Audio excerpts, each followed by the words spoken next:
It has been a while, but we have new Daron Malakian and Scars on Broadway with their album Addicted to the Violence. The interesting thing about this album is that Daron Malakian said he had a couple of songs that he wrote for System of a Down that ended up making it on here, which I can only guess songs like Killing Spree and Satan Hussein are just a couple of them, which, by the way, two of my favorite songs are the first and second track on the album, and my god, they blow me away. There was one song that I didn't like, You Destroy You. I don't know, it kind of went a little slow and didn't really do much. It's not necessarily a bad song, just out of all the other songs in this album, this one stands out as the weakest. And then there's two okay tracks, The Shame Game and the final track, Addicted to Violence. Again, not every album has to finish off with this long kind of atmospheric song. Like, I get it, it's supposed to signify the end of the album, but some songs just don't need to be 5.5 minutes, and Addicted to the Violence, which is the title track to the album, doesn't need to be that.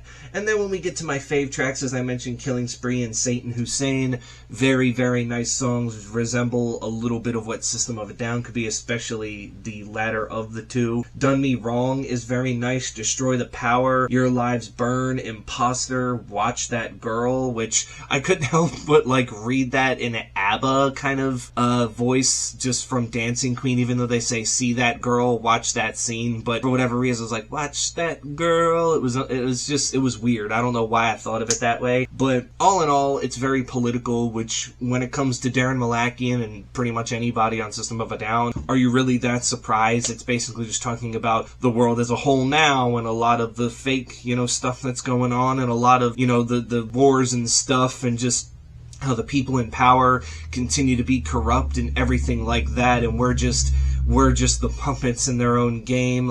Obviously, again, it's not surprising when you hear political stuff in stuff from Daron Malakian and Serj Tankian and all that. There's also some weird lyrics, but again, you kind of expect it, just because the weird lyrics aren't there to be weird. They play some point in it. Oh god, what song was it? I think it was Satan Hussein. He was talking about, how he's selling his daughter to the porno industry and all this other weird kind of stuff, but I kind of understand it. It's kind of dealing a lot with the sex trafficking scandals that are going on, or at least that's kind of what I get from it when listening to it. Again, sometimes you have to be more intellectual to kind of understand it, and I'm not necessarily one to say that I'm the smartest person in the world, that I get every song and the meaning that exists in it, but that's just when it comes off to me. It could have a completely different meaning, but there's some artists that'll say, I like people to interpret my song whatever way they want to interpret it, because in the end,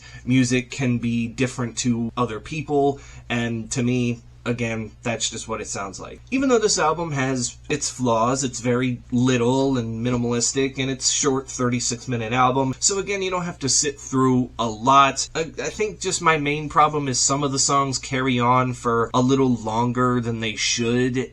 They're not bad, I just feel like they should end a minute or two earlier than they do. But when that's your main complaint for an album, I guess it's not all that bad to begin with. I still give this a solid 7.5 out of 10 rating, because it is just fun, it's simplistic in a lot of ways, and it's basically just what you would expect from a Daron Malakian-led project. So now that I've told you my thoughts on the album, I'd really like to hear in the comments below, what did you think of this album, if you've heard it that is, and until then, stay safe out there, and I will catch you all in the next one.